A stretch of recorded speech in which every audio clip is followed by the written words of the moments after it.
Hello, friend. This is Ryan Hicks at TalkToProfit.com. Today, I want to talk to you about how you are an overcomer and have already overcame the world. You know, today there's a lot of fear going around, and I get professing Christians that mean well, but they are parroting the fear-based reality of the world. And they haven't elevated themselves to a level of understanding that they don't have the spirit of fear if they're following Jesus. They don't have anything to be afraid of. Why would they fear what any man can do to them? Why would they fear any evil? When they walk through life, they walk by faith, not by sight, and they get the results they want because they believe that they'll have whatsoever they say when they pray. And this is a powerful way of approaching life. You're not ruled by fear. You're not anxious. You're not worried about things and how things are going to go and what could happen over here or happen over there. If you want to have success in life, you can't have a life ruled by fear in any area of your life.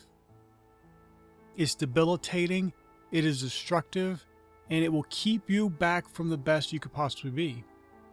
And it is one of the greatest things that keeps people from success. Some people have a fear of success.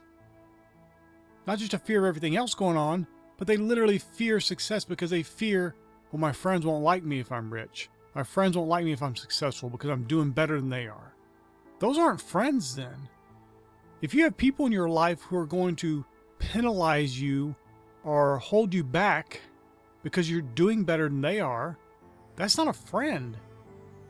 Now, what you may find is actually you have this irrational fear that's not even true, that they would actually cheer you on and lift you up even further towards greater success. But you don't know that because you don't even let yourself in many cases because of fear. And it's not even a rational fear. There's an old saying, it's been said a number of different ways, but it basically goes something to the effect of, I've had a lot of troubles in my life, and some of them actually happened. The idea being that people go through life fearing and creating these whole panicked, anxious scenarios in their minds that never even happen. They spend so much time and energy in fear, worrying, planning for all these bad things that are going to happen that don't even happen. The world we live in today, there's a lot of things that people talk about that could be fearful to people who are not rooted and grounded in their faith. And it will keep them from greater success. I've had people tell me, well, you know, with the economy, I can't start my business. Listen, that's just an excuse. I've heard all kinds of excuses over the years. When the economy's doing great, well, you know, the economy's doing so well, my competitors are going to just beat me down. So literally, people could find an excuse in any scenario, any situation, no matter how good it looks, they'll have a reason not to do it. You don't want to be that kind of a person. You don't be the person that is hindered by what's going on in the world. It should have nothing to do with you. You're an overcomer. You have overcame the world by your faith. This is the victory that overcometh the world, even our faith.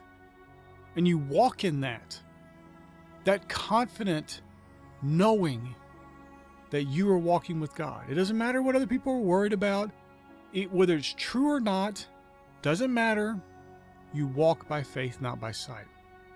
You know, there's sometimes people who do what's called prepping. They have food and guns and ammo and all these things stacked up.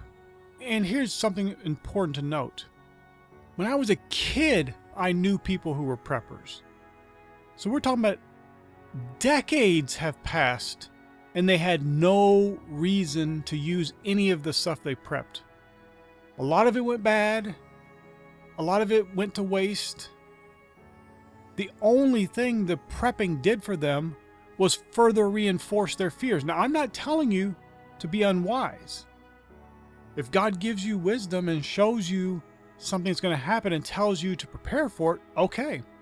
But that's not what most people are doing. It's a fear-based approach to things. Sometimes people go that direction of hoarding stuff in their fear, thinking that if I have all this stuff, then I will be prepared. I will be safe because their faith's not in God. They may claim it, but really their faith is in their prepared stuff, all the materials and things they have set aside. And think of the scenario. I had somebody talking to me one time about this, and I was like, well, what do you have the guns for? Well, if somebody tries to steal our stuff. So you're saying if somebody's hungry, you're going to shoot them because they want food instead of giving them food? That's the life you want to live?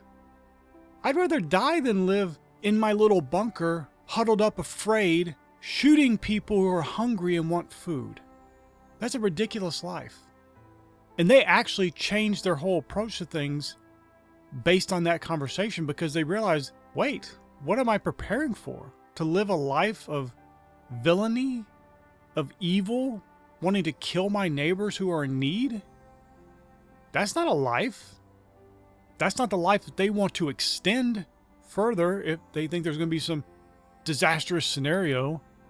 That's not how they want to end their life, riddled with fear and hurting other people who are in need. But that's what fear will get you. That's where fear will lead you to. It doesn't lead you to good things. It doesn't lead you to success. It leads you to paranoia. It leads you to irrational thinking. It leads you to doing things and preparing for things that are never going to occur. And as I said, I'm not telling you to not prepare if there's some thing that may be coming your way. Be wise, use your wisdom, do whatever you need to do.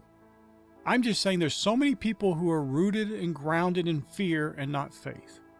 And that fear will never bring you success. It will never bring you abundance. It'll never bring you the good life, the abundant life that Jesus came to give you. It'll keep you from it at every turn. You'll make the wrong decisions at every turn because you're making them based in fear, not in faith. And if you're choosing to go with the media, whether it be social media, news, whether it be the movies today, music, video games, videos, all these things, so many of them are going to lead you down the path of fear. There is some goodness sprinkled in some of that stuff, of course, but for the vast majority of it, it keeps your vibration low, it keeps you rooted in fear, and one of the side effects of the fear is it keeps you going back to that source that instilled the fear into you, whether it be the news or social media or whatever. And so it's a self-fulfilling cycle that keeps you needing that social media or that music or that video games or whatever it may be that is keeping you fearful, keeping you anxious, keeping you worried. My friend, you are an overcomer. Do not let the world drag you down. Don't let people who seem good otherwise, but who are trying to get you into fear. There's nothing to be afraid of. You're walking with God, and you and God together is all you need. That can overcome anything. And actually, your faith has already overcome the world. You're not a victim. You're not held back. You're not going to do without. You're not going to be suffering and miserable if you walk by faith and not by sight. The goodness, the blessings, the abundance of God is freely flowing to you. He freely gives you all things richly to enjoy, my friend. Accept that today, receive that today, and be blessed. My friend, I pray this is a blessing for you. May God bless you richly.